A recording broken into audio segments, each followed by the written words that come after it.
నమస్తే అందరికీ.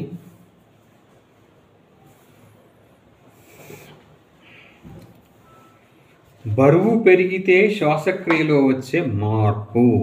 ఈ టాపిక్ చాలా బాగుంది. బరువు ఉన్న వాళ్ళు మటుకు తప్పనిసరిగా వినండి, ప్రయోజనం పొందండి, జాగ్రత్తలు తీసుకోండి. ఈ టాపిక్ ఎక్కడిదంటే డాక్టర్ మంతిని సత్యనారాయణ రాజు గారు రాసిన ప్రాణాయామం సుఖజీవనయానం, సుఖజీవన సోపానాలు 5th పార్ట్. డాక్టర్ గారి మాటలు మేము ముందుస్తున్నాం.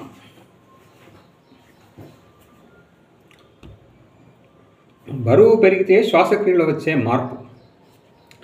ప్రతి వ్యక్తి తన ఎత్తుకు తగ్గట్లు, వయస్సుకు తగ్గట్లు బరువు ఉండాలని అందరూ అంటుంటారు. అలా ఉండవలసినంత బరువు ఉంటే శ్వాసలు సహజంగా ఉంటాయి. ఆ బరువు అసహజంగా పెరిగితే శ్వాసలు కూడా అసహజంగా పెరుగుతాయి. ఎప్పుడైతే శ్వాసలు పెరుగుతూ ఉంటాయో అక్కడ నుండి ఆ మనిషికి అన్ని శరీరంలో లోపిస్తూ ఉంటాయి. అందుచేతనే లావుగా ఉన్నవారు ఏ పని కూడా చురుగ్గా చేయలేరు, తొందరగా అలసిపోతుంటారు, అలాగే ఎక్కువగా ఆయాసపడుతుంటారు, త్వరగా చనిపోతూ ఉంటారు. ఇన్ని రకాల మార్పులు వారి శరీరంలో రావటానికి ప్రధానంగా శ్వాసల సంఖ్య పెరగడం, ప్రాణశక్తి లోపం శరీరంలో కలగడం అని చెప్పవచ్చు. లావు పెరిగిన వారి శ్వాసలో వచ్చే మార్పు ఆలోచిద్దాం. ఒక వ్యక్తి తను ఉండవలసిన బరువు కంటే 10 కేజీలు పెరిగినాడు అనుకుందాం. తనలో పెరిగిన 10 కేజీల కండలో కొన్ని వందల కోట్ల కణాలు అదనంగా తయారవుతాయి. అలాగే ఆ పెరిగిన కండకు రక్త ప్రసరణ జరగడానికి రక్తనాళాలు కావాలి. 1 కేజీ కండకు 3000 కిలోమీటర్ల పొడవు ఉండే రక్తనాళాలు అదనంగా తయారవుతాయి. అంటే 10 కేజీల బరువు పెరిగినందుకు సుమారుగా 30,000 కిలోమీటర్ల పొడవు ఉండే రక్తనాళాలు అదనంగా వారి శరీరంలో పెరుగుతాయి. ఆ పెరిగిన 10 కేజీల కండలోని కణజాలాన్ని ఆ వ్యక్తి అదనంగా పోషించవలసిందే. ఆ కణాలకు ముందు కావలసినది ప్రాణశక్తి. తను ఉండవలసినంత బరువు ఉన్నప్పుడు 2 ఊపిరితిత్తులు ఎంత పరిమాణంలో ఉన్నాయో బరువు పెరిగినా ఊపిరితిత్తులు అంతే ఉంటాయి, తప్ప పెరగవు. తను పెరిగిన 10 కేజీలకు 10% ఊపిరితిత్తుల పరిమాణం కూడా పెరిగితే నష్టం అంతా ఉండదు. ఊపిరితిత్తులు అలానే ఉంటాయి. తను సన్నగా ఉన్నప్పుడు ఉన్న 5 లీటర్ల రక్తం బరువు పెరిగినందుకు 6 లీటర్ల వరకు పెరగదు. బరువు పెరిగినా రక్తం పెరగదు.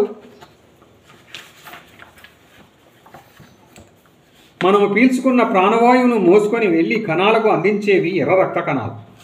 అవి బరువు పెరిగినందుకు ఏమీ ఎక్కువ పెరగవు. వీటన్నిటిలో మార్పు లేదు, కానీ వీటి అవసరాలు పెరిగినాయి. ఇప్పుడు ఆ అవసరాలను శరీరం తీర్చాలి. ఆదాయం చాలడం లేదు, ఖర్చులు పెరిగాయి అన్నట్లుంది ఇక్కడ శరీరంలో. కుక్కకు 1 లేదా 2 పిల్లలు పుట్టినప్పుడు తల్లికున్న పాలు ఆ 2 పిల్లలకు బాగా సరిపోతాయి. ఆ పిల్లలు 2 బలంగా ఉంటాయి. ఇది మనము ఉండవలసినంత బరువు ఉన్నప్పుడు అదే కుక్కకు ఇంకోసారి అరడజన పిల్లలు పుట్టినవి. అవే పాలన ఈసారి 6 పిల్లలు పంచుకోవాలి. ఇక్కడ కుక్క పిల్లల లాగా మన కణాలు పెరిగాయి. అన్ని పిల్లలకు పాలు చాలక అన్ని బలహీనంగా ఉంటాయి. 3-4 పిల్లలు చనిపోతాయి, మిగతావి ఎండుకుపోయి ఉంటాయి. అలాగే మనలో కూడా అదే ప్రాణశక్తిని అన్ని కణాలు కొద్ది కొద్దిగా పంచుకుంటాయి. కణాలు పెరిగినందున ఎక్కువ ప్రాణశక్తిని అందించడం కొరకు మన ఊపిరితిత్తులు ఎక్కువసార్లు పనిచేస్తాయి. ఎక్కువసార్లు పనిచేస్తే శ్వాసలు పెరుగుతాయి. నిమిషానికి 16 శ్వాసలు మామూలుగా ఉంటే బరువు 10 కేజీలు పెరిగినందుకు 23-24 శ్వాసలు నడుస్తుంటాయి. శ్వాసలు పెరిగిన దగ్గర నుండి ఆయుష్ తగ్గిపోతుంది. అందుచేతనే బాగా లావుగా ఉండేవారు త్వరగా చనిపోతుంటారు. బాగా లావుగా ఉండేవారు 100 సంవత్సరాలు 110 సంవత్సరాలు జీవించడం అనేది చాలా కష్టం. బాగా బక్కగా ఎండుకుపోయిన ముసలివారు అలా ఎక్కువ రోజులు జీవిస్తుంటారు. అలాంటి ముసలివారు ఎక్కువ సంవత్సరాలు జీవిస్తూ ఉంటే చూసేవారు ఈ బక్క పీనుగు ఇంకా చావడం లేదేంటి అని అనుకుంటూ ఉంటారు. అది మనం చూస్తున్నాం కదా. అంత సన్నగా ఉండేసరికి ప్రాణశక్తి ఎక్కువగా అందుతూ ఉంటుంది. దాంతో వారి ఆయుర్దాయం ఎక్కువగా ఉంటుంది.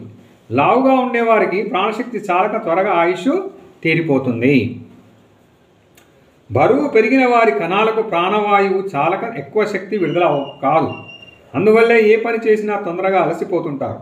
కొద్దిగా ఎత్తు ఎక్కాలన్నా, బరువు మోయాలన్నా ఆ పని సరిగా చేయలేరు. ఎత్తు ఎక్కాలన్నా బరువు మోయాలన్నా ఇంకా ఎక్కువ ప్రాణవాయువు కావాలి. బరువు ఉన్న వారికి మామూలప్పుడే చాలడం లేదు. కాబట్టి ఎత్తు ఎక్కాలన్నప్పుడు బరువు మోయాలన్నప్పుడు ప్రాణశక్తి మరీ చాలక చాలా ఇబ్బంది పడతారు. ఈ విషయంలో సన్నగా ఉంటే తొందరగా అలుపు రాకపోవడానికి ప్రాణశక్తి బాగా అందడమే కారణం. బరువు పెరిగిన వారికి నిద్రలో గురక రావడానికి కూడా ప్రాణశక్తి చాలకపోవడం ఒక కారణం. బరువు పెరిగిన వారికి నిద్రలో గురక రావడానికి కూడా ప్రాణశక్తి చాలకపోవడం ఒక కారణం. 2 ముక్కుల ద్వారా పీల్చుకునే ప్రాణశక్తి వారికి చాలక నోటితో కూడా పీలుస్తూ ఉంటారు. దానితో గురక వస్తుంది. పెరిగిన బరువుకు తోడుగా ఆహారపు అలవాట్లు మంచిగా లేకపోయినా, స్వీట్లు ఎక్కువగా తింటున్నా, సిగరెట్లు ఎక్కువగా త్రాగుతున్నా వారిలో శ్వాసల సంఖ్య ఇంకా ఎక్కువ పెరిగే అవకాశం ఉంటుంది. అప్పు ఆస్తి కాదు, వాపు బలం కాదు అని మన పెద్దలు ఊరికే అనలేదు. దాని వెనకాల ఎంతో అర్థం ఉంది. బరువు పెరిగితే శ్వాసలు పెరుగుతాయి, శ్వాసలు పెరిగితే మనము తరుగుతాము. కాబట్టి వీలున్నంత వరకు మనం ఎంత తక్కువ బరువు ఉంటే మంచిదో అంత ఉండేటట్లు చూసుకోవడం మంచిది. బరువును తగ్గించడానికి, శ్వాసలు నిండుగా తీసుకోవడానికి దీర్ఘ ప్రాణాయామం బాగా సహకరిస్తుంది. ఈ ప్రాణాయామం సహకారముతో బరువున్నవారు 2 పూటలా చేస్తూ ప్రాణవాయువు లోపాన్ని శరీరానికి రాకుండా చేసుకోవచ్చును. బరువున్న వారికి ఏ ఇతర వ్యాయామాలు ప్రాణవాయువుని ఇంత బాగా అందేటట్టు సహకరించలేవు. ఒక దీర్ఘ ప్రాణాయామమే దీనికి సమాధానము. ఈ రహస్యాన్ని గ్రహించి ఈ లోపాన్ని నివారించుకోగలరు. All the best. Thank you.